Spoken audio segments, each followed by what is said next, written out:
Hello everyone, my name is Paritosh Srivastava, and in this video I am going to take the topic defining democracy from the chapter What is democracy and why democracy। तो उस chapter में अभी तक हमने देखा था कि किस तरह से वर्ल्ड हिस्ट्री के बारे में हमने देखा था कि एडोल्फ हिटलर हो या फिर इटली के बारे में हमने देखा था, बेनिटो मुसोलिनी हो, तो डिफरेंट कंट्रीज़ के बारे में हमने पढ़ा था कि वहाँ पे किस तरीके से डेमोक्रेसी का जो ट्रांजिशन था वो हुआ। ठीक है, इलेक्टेड रिप्रेजेंटेटिव्स आए, यानी इलेक्शंस के थ्रू ये रूलर्स आए और इन्होंने फिर ऑटोक्रेटिक मैनर में या डिक्टेटरशिप इन्होंने अडॉप्ट करी। ठीक है, तो अब हम कुछ फीचर्स को डिफ़ाइन करेंगे। उसके पहले हम कुछ स्टेटमेंट्स के बारे में देखते हैं। As a 16th president of US, 16th president US के कौन थे? Abraham Lincoln. उन्होंने क्या स्टेटमेंट दिया कि democracy is government of the people, by the people, for the people. ठीक है, ये मेन उन्होंने लाइन जो बोली थी अब्राहम लिंकन ने कि जो डेमोक्रेसी है वो एक वे ऑफ गवर्नेंस है।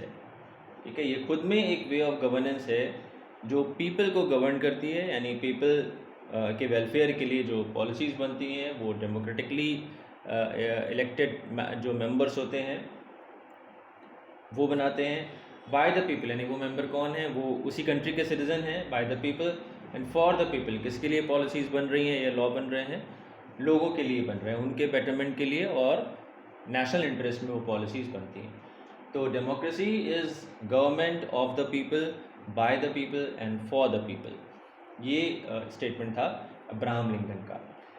और ये डेमोक्रेटिकली इलेक्टेड रूलर्स ये कौन हैं? यानी जो इलेक्शंस के थ्रू हमारे रिप्रेजेंटेटिव जो जिन्हें हम इलेक्ट करते हैं, जिन्हें हम चुनते हैं, वो गवर्नमेंट फॉर्म करते हैं। ठीक है, तो ये डेमोक्रेटिकली इलेक्टेड रूलर्स हैं, यानी थ्रू इलेक्शंस, यानी हमने उन्हें चुन के भेजा है, वो अपने आप से कहीं से नहीं आए, या कुछ एक ग्रुप ऑफ पर्सन्स पार्लियामेंट में पहुंच के उन्होंने कोई ऐसा डिक्लेरेशन नहीं दिया है कि हम कंट्री को गवर्न करेंगे या लॉज बनाएंगे या रूल्स बनाएंगे। वो जो मेंबर्स हैं वो हम ही ने, यानी पब्लिक ने, पीपल ने उनको इलेक्ट करके भेजा है। Elected representatives can exercise their power only by popular consent और मैंडेट। ठीक है, पब्लिक के बीच में से ये लोग गए हैं। ठीक है, सेम कंट्री के सिटीज़न हैं, जो प्रॉब्लम्स हैं, जो मुश्किलें हैं, उनसे वो सब जानते हैं, और क्या बेस्ट पॉलिसीज़ फॉर्म होनी चाहिए, किस तरीके से क्या डिसीजन मेकिंग प्रोसेस होना चाहिए, उसको ये बेटर मैनर में फॉलो करते हैं। ठीक है, तो उनके पास पावर है, वो अपनी जो पावर है उसको एक्सरसाइज करते हैं only by the popular consent. ठीक है, पब्लिक की प्रॉब्लम को ही ये वहाँ पे रखते हैं और उसको सॉर्ट आउट करने के लिए प्लान्स बनाए जाते हैं। जो पीपल का जो वोट है, यानी लोगों का जो वोट है, वो बहुत पावरफुल वेपन है लोगों के पास। और एक बार हम देखते हैं कि अगर कोई पार्टी या कोई मेंबर या कोई लीडर हमारा सही वर्क नहीं किया तो हम उसको नेक्स्ट इलेक्शन में फिर हम फेवर नहीं करते। तो ये एक बहुत पावरफुल वेपन है सिटीजन्स के पास। बस महात्मा गांधी का भी एक स्टेटमेंट है, the spirit of democracy is not a mechanical thing to be adjusted by abolition of form. ठीक है, कोई एक मैकेनिकल थिंग नहीं है, कोई मशीनरी नहीं है जिसको कि हमने, कोई फिजिकल ऐसी थिंग नहीं है डेमोक्रेसी जिसको हम इधर से उधर जोड़ दें या उसको किसी भी तरीके से अपने हिसाब से एडजस्ट कर लें और वो हमें प्रॉपर रिजल्ट्स देने लगे। तो ये महात्मा गांधी का स्टेटमेंट था, the spirit of democracy is not a mechanical thing, it requires change of heart. ठीक है, ये एक नॉन टैंजिबल एसेट के फॉर्म में हम इसको देखते हैं, और जो कि ये इसके लिए क्या ज़रूरी है? It requires change of heart, यानी कि सभी की इच्छा होनी चाहिए कि हमें बेटरमेंट के लिए, यूनिफॉर्मिटी के लिए, पब्लिक राइट्स के लिए, ह्यूमन राइट्स, फंडामेंटल राइट्स के लिए वर्क करना है, और जो हमारे रूलर्स होंगे वो डेमोक्रेटिकली इलेक्टेड होंगे, यानी हम उनको खुद चुन के भेजेंगे। तो ये इच्छा सब जगह होनी चाहिए। मोनार्की से हमने देखा कि किस तरीके से जो ट्रांजिशन हुआ डेमोक्रेसी की तरफ, ये बहुत मुश्किल था क्योंकि बहुत लंबा फेज़ होता है और ये इतना आसान नहीं होता कि जो राजा है वो अपना क्राउन उतार के रख दे और पब्लिक के हाथ में पूरी पावर वो ट्रांसफ़र कर दे, यानी पार्लियामेंट को वो अपनी पावर्स ट्रांसफ़र कर दे। ये काफ़ी मुश्किल काम होता है। इसीलिए महात्मा गांधी ने कहा कि the spirit of democracy is not a mechanical thing to be adjusted by evolution of form, it requires change of heart. तो इसमें हम वैल्यूज़ की बात करते हैं, इसमें ऑनर है, जनरोसिटी है, टॉलरेंस है और म्यूचुअल रिस्पेक्ट है। ये सारी चीज़ें इसमें मैंडेटरी हैं। अब ये हिडन चीज़ें थी, ठीक है। ये जो स्टेटमेंट्स अभी हमने देखा, चाहे वो अब्राहम लिंकन का हो या महात्मा गांधी का हो, तो इसमें ये सारी चीज़ें बैक एंड पे हैं। अब इनको हम एक एक करके डिस्कस करेंगे। उसके पहले कुछ और स्टेटमेंट्स देख लेते हैं। अब्राहम लिंकन ने कहा था, as I would not be a slave so I would not be a master. This expresses my idea of democracy.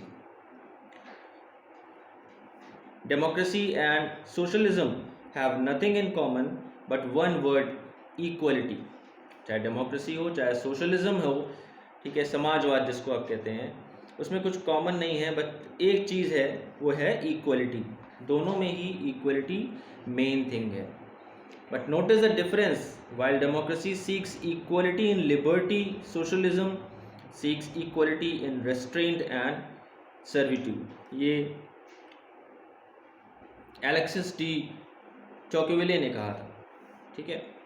Aristotle ने कहा, democracy is when the indigent and not the man of property are the rulers. तो different जो philosophers थे, यानी thinkers थे या social activist थे, politicians थे, अच्छी पोजीशन होल्ड करने वाले लोग थे, उन सब ने अपने तरीके से डेमोक्रेसी को डिफाइन किया। रूजवेल्ट ने कहा था, democracy can not succeed unless those who express their choice are prepared to choose wisely. The real safeguard of democracy therefore is education, ठीक है। तो रूजवेल्ट ने यहाँ पे उन्होंने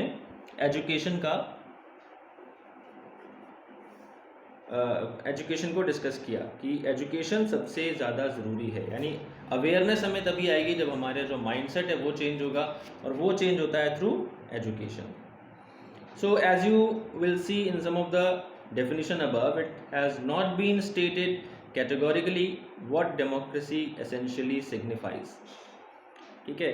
तो रूजवेल्ट की जैसे डेफिनेशन में एजुकेशन का जिक्र आता है। सिमिलरली चार्ल्स डब्ल्यू पिकरिंग्स डेफिनेशन, इसमें इन्होंने ऑनर, जेनरोसिटी, टॉलरेंस और म्यूचुअल रिस्पेक्ट की बात यहाँ पे की है। तो ये एसेंशियल फीचर्स हैं जो कि होने चाहिए।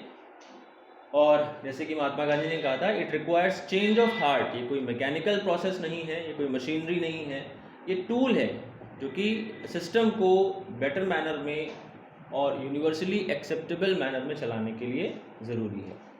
तो it requires change of heart.